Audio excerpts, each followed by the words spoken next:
मुख्यमंत्री झाल्यानंतर देवेंद्र फडणवीस पहिल्यांदाच नागपुरात दाखल झाले। नागपुरात दाखल होताच त्यांनी मंत्रिमंडळ विस्ताराबाबत माहिती देखील दिली। 4 वाजता मंत्रिमंडळाचा विस्तार होणार आहे। मंत्र्यांचा शपथविधी पार पडणार असल्याचं फडणवीसांनी सांगितलं।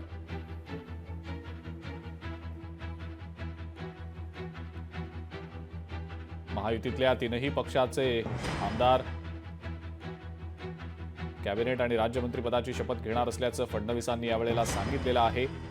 नागपुरात दाखल होताच मुख्यमंत्री देवेंद्र फडणवीस यांनी या संदर्भातली माहिती अधिकृतपणे जाहीर केलेली आहे। 4 वाजताच महायुती सरकारच्या मंत्रिमंडळाचा शपथविधी होणार असल्याचं फडणवीसांनी स्पष्ट केलं।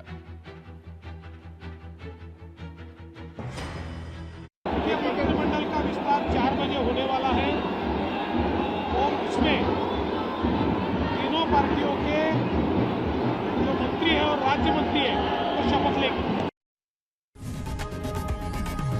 लोकशाही मराठी ऐका, पहा, जागरूक रहा।